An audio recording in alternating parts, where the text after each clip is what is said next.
This I have today. I'm just going to do, we're going to do some circles, and I called them whimsical circles.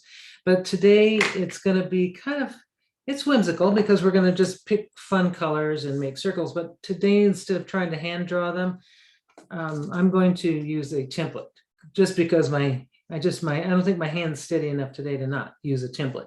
So, but you can do hand drawn circles with a very light pencil. I'm going to use a 5mm pencil, and you can use a template like this, or if you just want to use the inside of a tape, roll of tape. This one might be, I think it'd be fun to do some large circles and then medium circles. So however you want to do it, but we're going to do circles in an area kind of close to each other. So they're going to kind of connect. And inside those circles, we'll be doing color washes. So what I'm going to do is I'm going to just make a circle very, very lightly and you probably won't see this on the screen. Today I'm using a cold press watercolor paper. It's Canson XL. I just wanted to try a little bit cheaper paper because I didn't want to use my really good papers for this. This is more of an exercise than a painting. So, but there's a thing to think about is your composition. So I'm not going to put a circle smack in the middle like this. I'm going to kind of move it to the side, and I'm going to just take my little pencil and I'm going to very lightly make a circle, going gingerly with my little hand, my wrist. There's a circle here, and then I'll probably do maybe that's the biggest circle I'm going to make, and then I'm going to make some smaller ones, and I'm going to have them kind of connect, but not exactly. I don't want them to connect completely. I want to have a little space, like about 1/8 of an inch of space, and I'm going to make the next circle.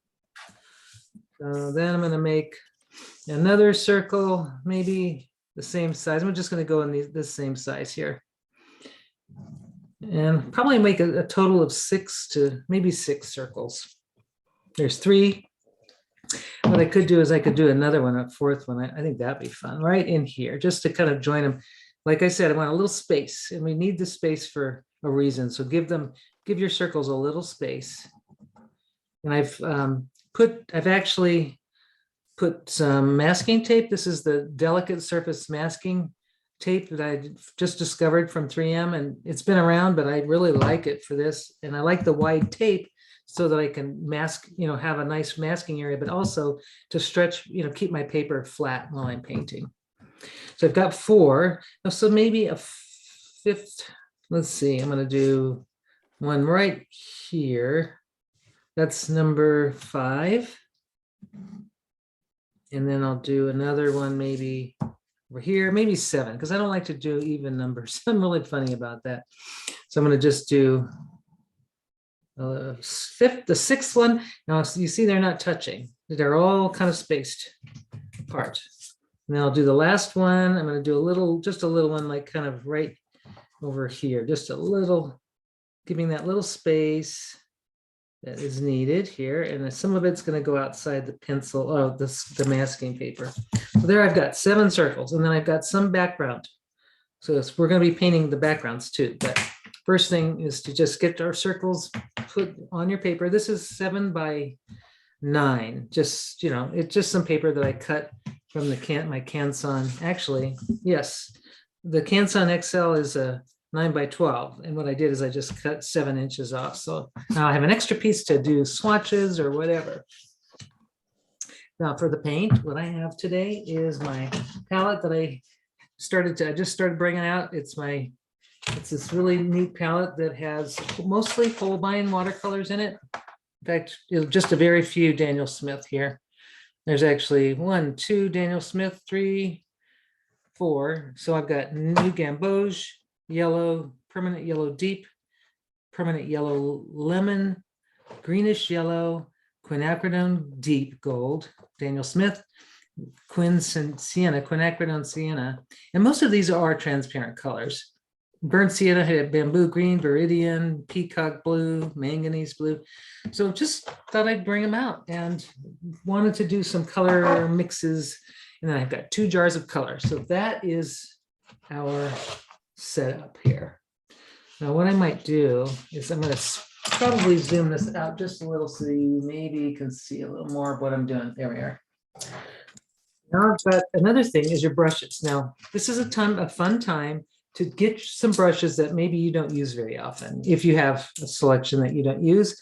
I've got a dagger brush. I've got this little triangular brush. You can use a round brush with a point, you know. I've got a little oval wash brush. If just let's get out of our comfort zone a little bit and use a brush that you don't normally use. But get one that can give you a nice point, because you're going to need to have that nice point to go around your circle shapes. So I'm going to try this little oval wash brush today.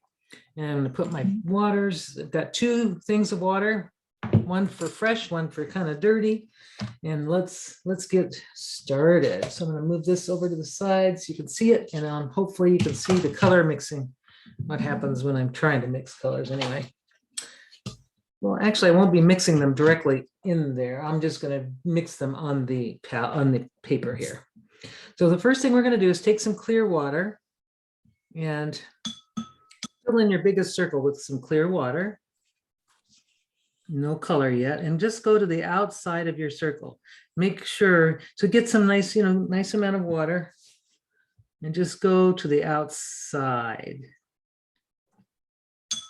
However you do that, you can probably see I don't want it too peddly wet, but I'm going to just lift my thing up so I can see a little bit better. But I'm just going to go right to the edge of that circle and just give it a nice wash of color.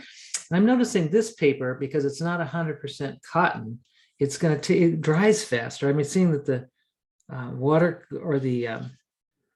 water kind of soaks in a lot faster than my good stuff. So you'll notice every paper is going to be different. I'm just going to rotate this to make it easier on me instead of my wrist. I'm just going to putting some white, just water. Getting this ready to put some color in. And I'm going to start, I think I'm going to make a nice blue color. I'll pick probably a blue to make this happen. I'm just going as much as I can, trying to get this filled in. And if you need to reload, if you see that it's soaking in, just keep adding water until you get a shine, like a nice sort of a satin finish around your circle, and try to stay within your lines that you just drew. And then pick a color that you want to use. And I'm just going to use this kind of I don't know what this is. It's like a phthalo blue. And I'm just going to put it around. I'm not going to overly brush it. I'm just going to drop the color in. And basically, I'm going to take a couple of blue colors here. I'm just dropping it in and not really brushing much. Just going to let the water do its thing. But I want the color to come to the outside. So I'm going to just take it to the outside of that edge and make sure that it gets out all the way out. And I'm not going to make this as multicolor. I'm just doing a couple of blues, maybe a third blue.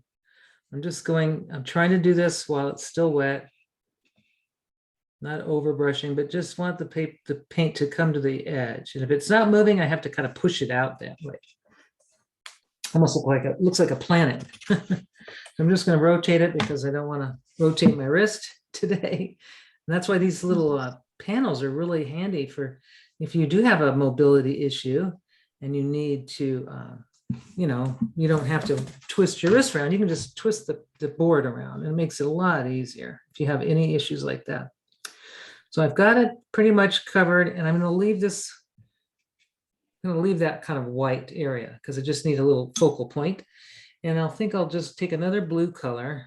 This is more of an ultramarine blue. I'm just going to pop that in too. Pop it in a few places, and then I'm going to leave that be. And leave some lights too, like just kind of maybe soft blend. And I don't want to lose all my, there. I'm just gonna leave it alone. Sometimes that's the thing to do. It's like leaving stuff alone. So I've got this first circle. Now I'm going to clean my brush out thoroughly. And you can try a different brush if you want to just see, feel the control of a different brush. I'm going to take my just a round brush, and let's see how that feels when I go around a circle. So I've got my little round brush. I'm going to do the same thing. I'm going to fill, maybe the second largest circle here, this one here. Fill it with water. And I'm just going to feel how this brush feels. And I see I have a lot more control with this brush because it's giving me, I'm just having more control. It's a lot easier to work than the other one. So it's funny how your tools make a huge difference in how everything, how it all works. It's including your papers, everything. It's like, there's so many elements to painting or doing watercolor. And you just getting to know your tools, doing these kinds of things. And we're also getting to know our colors, our papers, whatever we have. And just kind of practice, just a nice practice, but it's a fun, colorful practice. So I've got this pretty much filled in with clear water, and I see areas where it's drying already. So I'm just going to keep putting water in, especially on the edges. They're like this.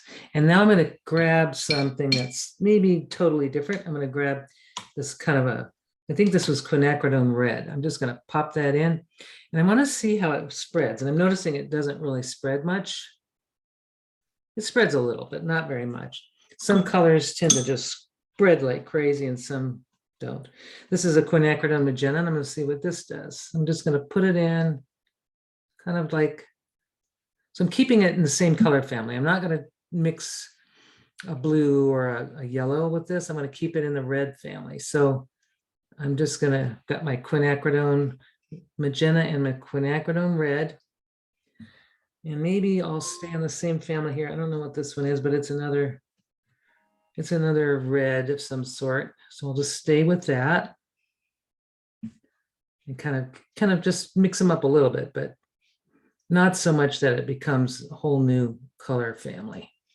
Plus, we don't want to darken our colors. We're going to keep them bright. We can't get too, we don't want to get too concentrated. I mean, we can do some shading afterwards, but I wanted to just put some color in and just kind of watch it move around. Maybe, I think I've got some nice colors there. And then what I think I might want to do is this little area, they're not spreading as much as I'd like. So I'll just use my brush. I've dampened it with water, and I'm going to retain that light, that little bit of light right there. So then I'm going to let that sit. Now I'm going to do another circle. Now I'm going to use a yellow color. I'm going to wet my brush. And this time I'm going to do a different brush because I want to play with my brushes.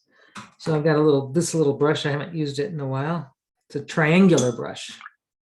It's kind of funny the way it's shaped. It's cut like it's great for flowers, doing flowers. So I'm going to do it in this next larger. I'm just going to go ahead and put that in. Well, this has got a nice, I only have used this for flower petals, but what's nice is it's got a nice sharp point, very sharp point. So I'm able to get able to get to the edge of that circle really well. And it's got a nice angle, so I can lay it flat and lay down some color, or not color, water. Pretty soon I'll be laying down color. I'm just going to fill that with water the same way I've done all the other ones. Just like that. And then I want to get all of that sort of a satin shine to it. I know there's enough water in that. Then I'm going to go ahead, and now I'm going to use more yellows, more kind of a primer. I'm just sticking to the primary, color family. So I'm going to put some yellow. This is like a pretty intense yellow. I think this one is called New Gamboge, which I love. It's one of my favorite colors. New Gamboge is a beautiful, kind of a deep yellow, and it's very transparent. Really good for color mixing. It's almost as, I think quinacridone gold and this color are really just gorgeous yellows, and they're very mixable. I've got a little bit of that going, and I'm going to take some, what's another color? If I have some quinacridone gold, oh, I do. So quinacridone deep gold, I believe is this one, and I'm going to look at it. Nope, I don't know what that is. Don't know. Maybe that's the gold. Yep, this is the gold. These colors are so nope, that's not. This one must be right there. Yep, that is the quinacridone gold. It's hard to tell when they're transparent like that. So I'm just going to drop that in a little, because that's got a nice gold color, but it's still in the yellow family. I'm not trying to, don't want to do any complementary colors yet. Keeping them in the analogous color range. I'm just gonna let that one's spreading really nice. I'm just gonna leave that sit like that. Just I'm gonna let the colors do its thing. So I've got a little white left, and now I've got my primary. So I've got these kind of like a basic primary. So now I'm gonna go into the secondary colors, which is green. We're gonna do some greens. That would be a secondary color as a green. I'll do a green thing here. So like that same thing, clean, just a clean brush, clean water. And I do like this. I'm going to keep using this triangle brush for a little bit. Because I just don't get it out enough. It needs to be out and exercised a little bit.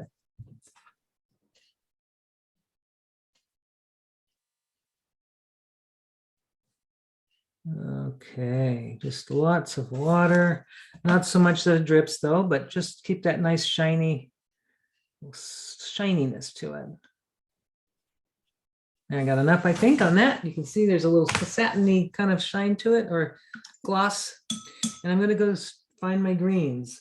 So I've got this a yellow green. I've got like a phthalo green. I've got this bamboo green. There's all these gorgeous greens. So I'm going to pick. This one is, I think this one's called bamboo green. I'm going to just use it.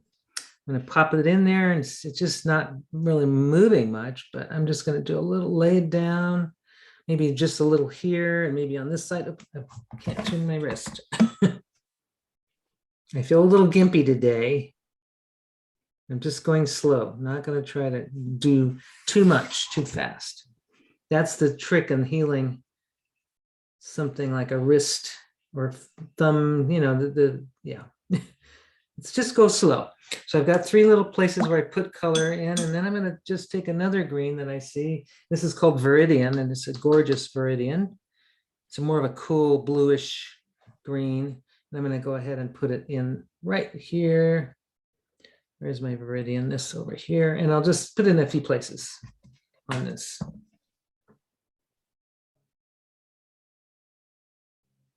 And I'll leave a little bit of that white, just a little bit. Soft little spot, or I can cover it. It doesn't matter. Okay, so I think I'll let that sit. And I've got my green. So this is another secondary color.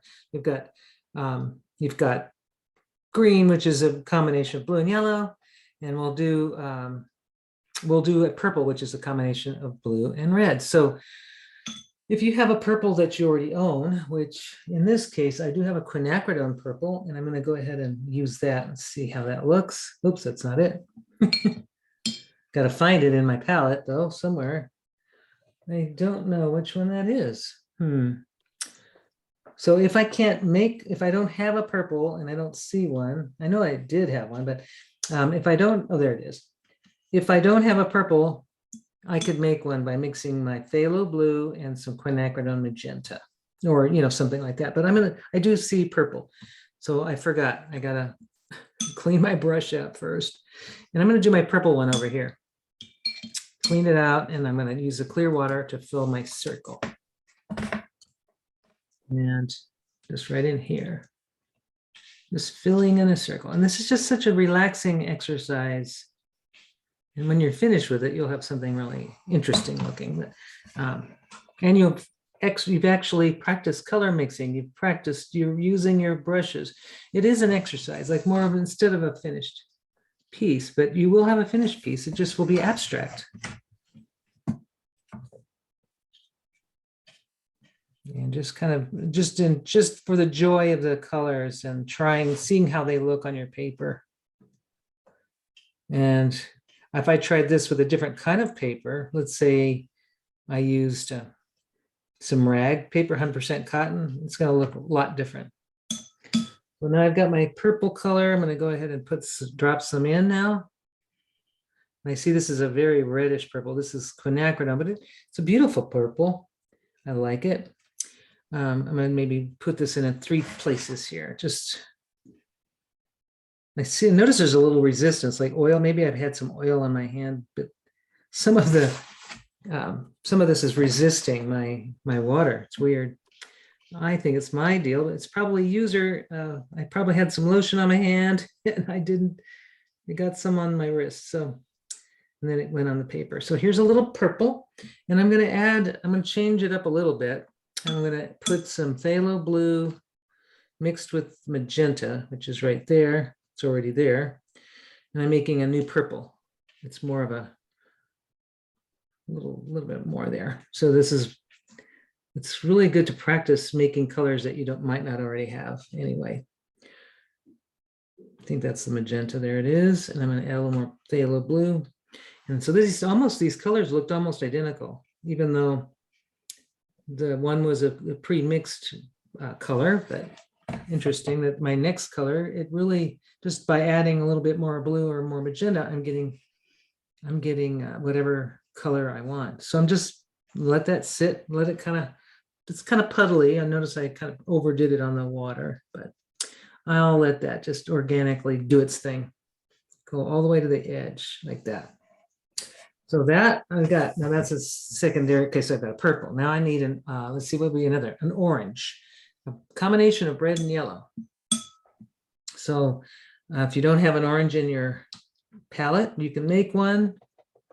So I've got this that's already an orange. This one is quinacridone coral. It's a gorgeous orange. And once again, I forgot I gotta make the white, or just put some color. White, I'm sorry, not white. Water, which is your white, actually. Think of that as white paint. And I've got these reminds me of they're kind of Easter colors, very pastel and very soft. I'm not making them too dense, not too much going on here, but as it's drying, they really look nice. And oops, what was I doing there? Yeah, going back to my unpainted circle. I'm just filling it with water. And getting everything to the very edge. And now I'm just going to make some orange color. And I'll just pop that beautiful orange in, the quinacridone coral. Whatever you've got, whatever oranges you've got. Now, if you have something like cadmium orange, those are beautiful colors, cadmium red, cadmium orange, cadmium yellow. They're really nice colors, but they are fairly opaque. So they just don't mix well with complementary colors. They'll work together though with colors in the same family. That's no problem. It's just when you kind of layer with complementary colors, you may get a muddy color. They're always there's a place for all of these colors. I'm going outside my little box a little bit, but outside my circle. I'm not going to worry about it being perfect.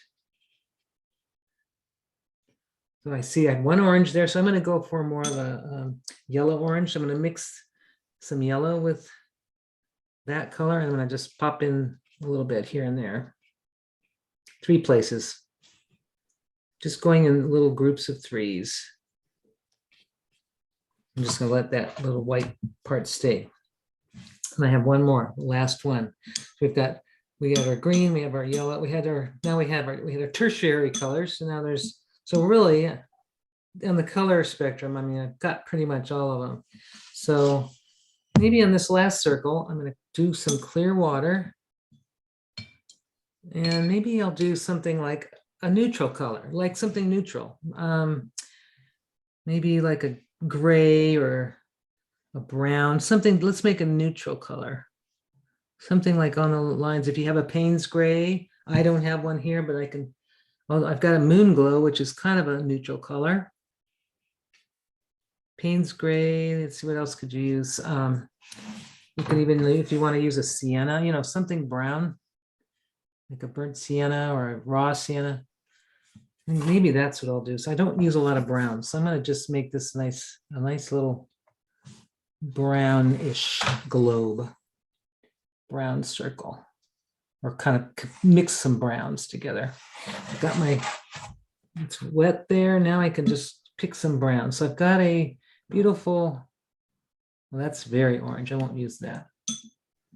Let's see, what do I have here that's neutral? Here's the moon glow. I think this is called moon glow. This is a Daniel Smith. It is a very neutral color. So I'm just putting it in, and it spreads beautifully. Moon glow makes a beautiful shadow color. Kind of has a purplish tone. And then I'm going to try another kind of neutral color after I've add one more little bit of moon glow here. Maybe if I have a gray, I don't have a gray on me, but I'm going to make kind of a gray by just mixing up some colors together. All of my colors that are on this palette, if I just kind of mix them together, I'm going to get a neutral kind of a gray. And I just did. So I mixed kind of a combination of yellow. All these transparent colors are making a very neutral color. So here I've got it right here. It's a kind of a greenish gray. I could always add, I can, fix that or make it. I like this greenish gray. I think it's pretty. You can just add by adding more red or more of the complementary color, you'll get a more neutral color. So there it is. I like that. I'm just going to let that sit. I can add a little bit more though, because I want to make it darker. So I want to just combine all these colors from my palette. There we go. I'm not wasting anything. I'm just going to pull them all together, and I've got another color here, another neutral color. My mouse colors. Mouse colors are so important to have. All right, there they are. So now we've got all of our little globes done. And the next thing we want to do is, this should be dry by now. What we're going to do is this is sort of a color theory thing. We're going to take, complementary colors, totally opposites, and we're going to make shadows on all these. So I'm going to grab a paper towel because I forgot the paper towels. And we want to do the shadowing when our circles are dry. So pick the driest circle. Okay. And then we can make notes about what we did here. If you want to make little notes, you can write them around the sides of the circles. So this opposite of blue, the opposite of blue, what is the opposite of blue? Yellow. It's kind of because if you're looking at the color wheel, you have red. Orange. Thank you. It's orange. So really, I appreciate it, Beth. Please chime in if I get. So the opposite of blue is orange. So really, we're going to get an orange mixture. And if we have any orange mix, any orange that you have that's transparent. I'm going to just kind of clear my palette here. I'm going to use a blue. I'm going to mix a blue. I'm going to make a spot, clear it off so I can do this. I'm going to take my phthalo blue, the one that I used primarily for that. I'm going to put a little bit. I'm going to use mostly phthalo. There we go. So I've got some blue. It's kind of messed up there. Let me just get it all. That wasn't okay. There's my blue. And what I'm going to do is I'm going to add just a touch of orange. I'm not going to, if I overdo it, it's going to just it won't look right. But I'm going to add a little touch of orange. In this case, I've got this, this one's called quinacridone sienna. I think that's quinacridone. I don't know. I'll have to just take it. Nope, that's not it. I'll tell you, when you have really transparent colors, it's really hard. There's an orange color. Okay, found one. And I'm going to just use a very little bit of it, and I'm mixing it with the blue, but I don't want my blue to be disappearing. I want to just touch very little to neutralize that blue and give it a shadow color, but still the color is blue. I'm going to just take that color that I just did, and I'm going to create right on the edge here. I'm just creating a shadow just on one edge, kind of. Just kind of just a little shadow like this. Maybe just one part of it. It doesn't have to be, just to give you a shadow. You don't have to, do the whole thing, but I see how I kind of just did a little moon, maybe a crescent, like a moon. We'll call these moon shadows. I just made a little crescent, but I used the complementary color to mix with it, and that gave it a shadow. So that's how you can make shadows when you're doing, and you're looking to make shadows. That's a perfect way to do it. Just adding that complementary color. So whatever the dominant color is, I'm just going to kind of go around a little bit more here. Your dominant color is going to be, you want to just do the opposite, and that gives you this gorgeous shadow. Because if we try to do shadows other ways, you may get a mud. You may not get what you're looking for. So there is our shadow for that one. I think that's going to be fun. Or I could go a little darker if I wanted to add, just give a little bit more color. I'll take a little more blue and just a touch of that orange, not much, and I'll just kind of give it a little, make it a little more dark, but not too much, because I can always layer later. Kind of like a nice, I think that's fun, a little crescent. Now let's take, now that I know the opposite of orange is blue, so I'm going to take, this one's pretty dry, I think. I'm going to take a mixture of mostly orange. I'm going to use that same orange that I used just now. It's mostly orange. And I'm going to just touch it really with a light, just a touch of blue. Like that. So now I've got a shadow color for this, maybe just a little more there. So I've got my shadow color that I'm going to do for this orange globe or orb or whatever it is. And I don't think I'm going to care where I start this crescent, but I'm going, oops, some hairs coming out. So now I'm going to make, I've got a shadow now on this one, and it's going to look, won't look muddy or dead. The color won't just get flat on me because I've just done a little, I'm just doing a complementary color, but it's still on the transparent range. And I'm getting a beautiful shadow here for that one. And just, we're going to do this on all of our little circles. We're making complementary shadow mixes. So did you mix orange and blue, Karen? This is an orange and blue mix with mostly blue, mostly orange this time. So the blue shadow was mostly blue with a little orange. This is mostly orange with a little blue, and you'll kind of play with it on your palette until you keep it kind of on the orange side, and then just that blue kind of neutralizes it and gives you that beautiful shadow color. And I'm just going to kind of do that, my little crescent here, right there. Doesn't have to be perfect. There, like that. I'm going to have a little shadow here. Now, the opposite of yellow is what color? Is it purple? Somebody chime in. Yay, you get the prize. Did I get a prize? Yeah, yay. Okay, so purple. Let's do our purple. The opposite of yellow is purple. So we're going to do, and I think the opposite of red is green. So I'm kind of getting my brain back a little bit. You're cooking on all 4 cylinders today. Yeah, cooking with gas. I always say I'm cooking with gas. Yeah. So we've got the shadow here, shadow there. Now let's take our yellow, and we've got purple. So let's take, and same with purple and yellow. We're going to work on these, the yellow and the purples.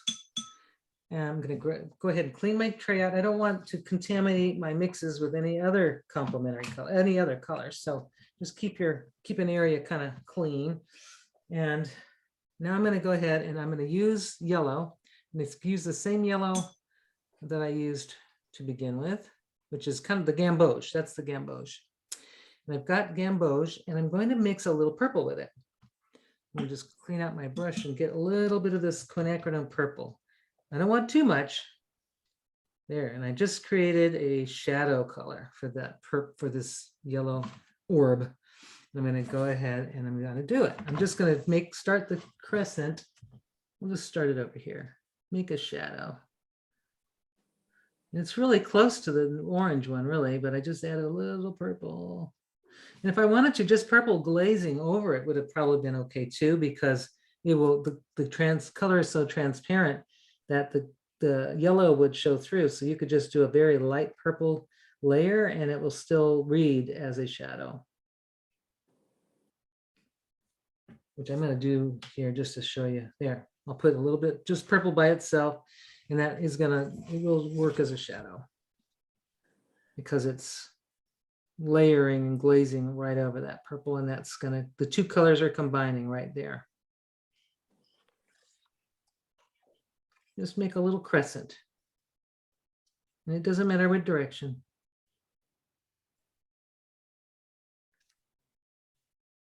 You can go all the way to the edge if you want with your shadow or your crescent, or you can just kind of stop it like at a certain point just to give it that look that you're looking, that shape you're looking for. So that one, I like that one. I think that one looks fine. So doing the purple was just fine because it's such a light color. I think, getting away with just putting a little purple down will give you that shadow as well. And I'm just going to make mine a little denser right in this space here. Yeah, like that. So now on the purple side, let's do the same. We're going to add some yellow. Let's just do the yellow by itself and see what happens. Of course, it won't darken it that much. So get your yellow and mostly purple though, and I'm just going to add a little yellow to it. So this time it'll be predominantly purple. And now we're going to do our shadow here. And there's a little blue in this as well. So our opposite of blue was orange. So, you know, you can add a little orange to this if you have blue in your mix, but I'm just going to go ahead and do the purple yellow mix and make myself a shadow. I see that it may need to have some blue in it because I do have a lot, or not blue, orange, because I do have a lot of blue in this particular orb. And I'm just going to go ahead and add a little touch of that, just a little bit, not much. If I overdo it, yeah, that's what I was looking for. I added a little blue because this has some blue in it. So that looks a lot more like it's supposed to look. And I'm really finding that the more I'm using this brush, I'm getting kind of accustomed to it. And I like it. I probably will start using it in more paintings than I have ever used it before. So rather than just only flowers. Karen, I'm like one color behind you. What did you mix with the yellow again? Mixed purple. Purple, got it. Thank you. That's your opposite. You're welcome. All right, so we got, and whatever that purple is, like dioxazine purple, that's a very strong purple, but you can use that. Quinacridone, a lot of people, or dioxazine violet. That's a really strong one. So just kind of use it with lots of water. But any of, anything that's purple, and if you don't have a purple, make one out of phthalo blue and quinacridone magenta. I'm going to make this thing a little bit. I want to get a bigger circle here, bigger half circle or crescent. Like that. So let's see, now we have the final on this one anyway, the neutral. We have green and we have red. So let's do our red. We're going to take our red that we initially made, whatever that was. So I kind of had a combination, I think. I had a quinacridone, looks like a quinacridone magenta and a quinacridone red. So what I'm doing is I'm going to take my quinacridone red and I'm going to add a little bit. There's my quinacridone red. And I'm going to add a little bit of that quinacridone magenta, just a little. So now I have the kind of a pinkish red. And I'm going to use that green. I think I'm going to try the Viridian and see what happens. This is my Viridian right here. I'm going to try a little bit of green. I don't want to overdo it, just a little bit and see what happens. Now I've got a nice shadow color. So just adding that opposite of that, but making the dominant color, of course, is your green. So, this one. I'm sorry, I was going to go on the wrong one. So I'm just going to take, I don't want to get I'm going to just do it on this side so I can have room to do it. So I'm just taking the shadow. Well, that makes a beautiful shadow. Just the opposites. We're keeping our colors translucent and still vibrant without making them muddy. And I'm just going to take this over and bring it around. And I'll just get more paint. Make a nice little shadow. These look like rotating. Of course, I don't know where my light source is at this point because I'm kind of changing the direction of where the shadows are, but it doesn't matter because it's not what this is about. It's not about light. We're just doing the shadow, which creates a nice, I really like the way this is looking. It's going to be a fun little abstract. Just make your little crescent, your little shadow, and it doesn't have to be perfectly like symmetrical or even. Add a little bit of extra right in here. There's that. That's the green. That's that shadow. And now I'm going to do the same for the green. So the green is going to be mostly green with a little red. So I'm going to take the same Viridian that I had. And this is kind of nice because your brushes are already filled with the bright color already because you just finished one. So here's the green, that bamboo green. And I'm going to take a little bit of the, not bamboo, sorry, Viridian and bamboo. And I'm going to mix it with a little tiny bit of that red that's in here. And if I need to add a little more, I'll just add a little bit more in my palette. There it is. I got my shadow. Just that opposite color makes the shadow. It's amazing. This is like fundamental stuff that sometimes I forget about. As I've gone along, I forget that these are really important fundamentals that just to kind of go to once in a while. Now here comes my shadow. Beautiful shadow on that green orb, green circle.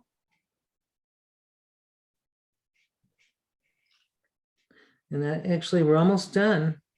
And I'll kind of talk about, we'll talk about filling in the background because we have like 10 minutes or so or to do this, but we don't have to fill in the backgrounds. You can leave them white.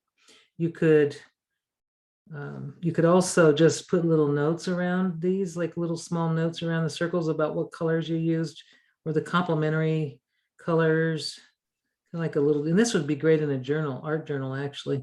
I'll probably take this page and I will probably glue it to a journal page just so I can remember this fundamental, watercolor fundamental. And it's always good, no matter how long you've been painting. You could be painting for 30, 40 years, and it's just good to kind of come back to these once in a while and do these exercises for yourself. You know, it's like kind of keeping that, like all those cylinders firing, right? Because we don't remember the fundamentals and practice them, you know, makes a huge difference in our overall painting. This one I'm going to go all the way around and just see how that looks, like that. So now we've got all of our shadows. So let's do the neutrals. So the neutrals really, I'm really thinking with the neutrals, we just do another layer of the same, of the neutrals. And I can see I have some of this shadow color that I need to extend here. One of my colors did not go all the way. So I'm just going to mix up that shadow color and I'm going to bring it up a little bit farther. This one. Yeah. Somebody just came in, welcome. All right. Last but not least is our little neutral orb. So that would just mean taking all combinations of your colors on your palette, the same as we did. You've got them, they're already here. And then just doing another layer. And I think that should do a fine shadow. So I'm just going to do, just mixing all the colors I already had, nothing new. And really, you can do these by making more than one layer. Like let's say this would be called glazing, where you take the same color and layer it after drying. And that would be called a glaze. And that is another way to achieve depth and value, darker values.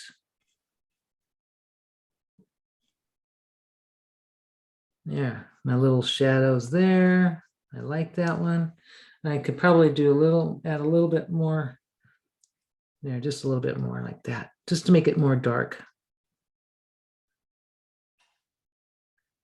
There, so there, we've got I just think that's really fun. Now you could take, if you wanted to fill it, if you wanted to add some, you know, if you wanted to add a very pale color, I'll just do this because I think it'd be fun. Of course, I'd want to wait till, I don't want to touch any of the wet edges. So I'm going to stay on the outside of these circles and I'm going to kind of move fairly quickly. And I think I'd like to do I'd have to think of this background. I'd like to do a neutral color because I've mostly non-neutral. Most of these are primaries and secondaries, and this is the only neutral one. So I think a neutral color would be fun. I'm going to take the colors that I already have in my tray. I'm not going to waste anything. I've got this neutral gray kind of color and I love it.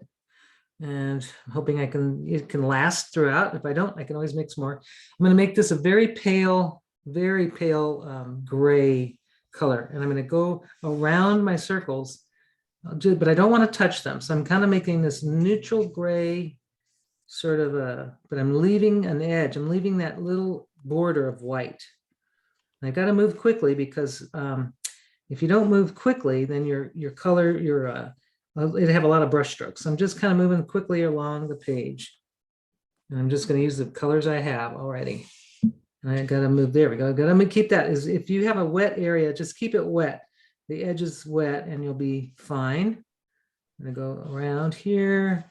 And I see that I want to just kind of bring this, I don't want them to touch, like that.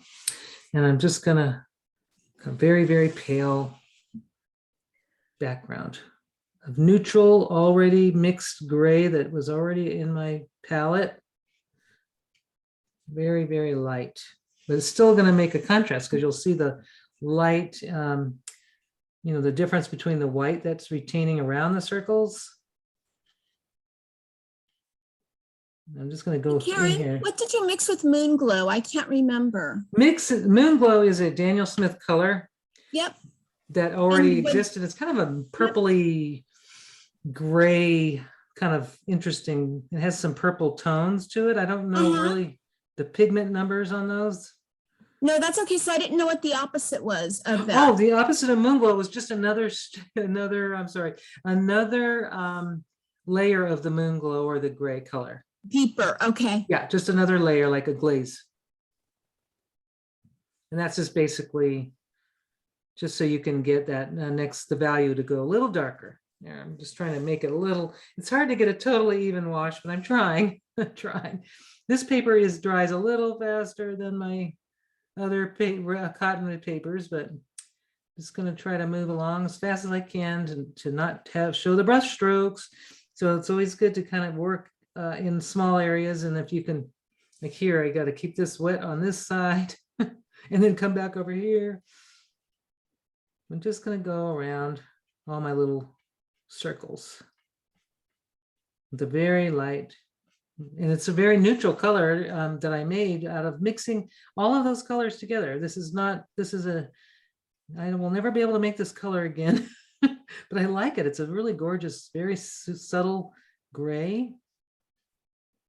I like it a lot. I think it's a real pretty, transparent, but still it's giving me the white, bright white around the edges of the circles that I'm looking for. I'm just going to keep trying to get as much color out of that as I can.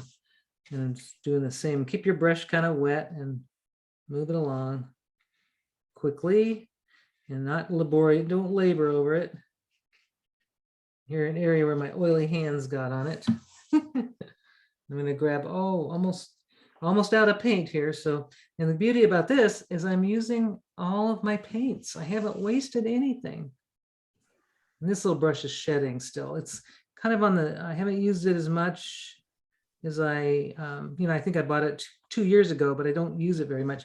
And it's so normal for brushes to have a little shedding when you first get them. These are handmade in England and they do have a little shedding but that's normal. So just like our hair, our brushes shed too. You just don't want them to shed too much. So I'm almost finished. Yay. So I'm going to keep working around my little circles with my very pale neutral gray. And I'm almost out. I'm not making any more paints. I'm just going to use what I have in my tray. And that will be that. Now, this paint paper also is a lot more wrinkly than my cotton paper. So it's going to take a while before that to dry, I'm going to wait for it to totally dry before I remove the tape. And then it should dry flat. And I'll remove the tape and then I'll shoot a picture of it for you. There we go. Now that's it. So here we have our little galaxy of circles. And I think that with the value, you can always add more layers of shadow layers if you want. I mean, you'll see how beautiful this is going to look when I take that. I'll take one side out just so you can see. But when you remove the tape, always just kind of remove it really slow. Oh yeah, that's gorgeous. So you can see that value, how much that gray, even though it's very pale, it really did change the value. You've got this nice bright white. And you've got you've got your bright white, and then your neutral really comes off really nice. I'll go ahead and just reveal it. I think it's dry enough to do that. Maybe not right there. That's a wet puddle. So I'll just wait for that a minute. Let's see. Maybe I'll take this side off. Wherever there's no puddles. If I have a puddle, it probably will, it'll probably, I'll just take it off right there and I'll let that one side dry. Because if it's puddling, it's gonna definitely seep over. Yeah, take that off slowly. And one more, and I'll let the other one sit. And then I'll just like to see what everybody's doing. I'm just gonna take that off so you can see. There we are. You get the idea how fun that is. Just a nice little exercise and very subtle. I don't have a lot of dark colors or dark lines, but I might want to play and do some other things later with it. But there is our happy circles for today. All right, I'm going to just stop the recording. Saturday 0, and then Sunday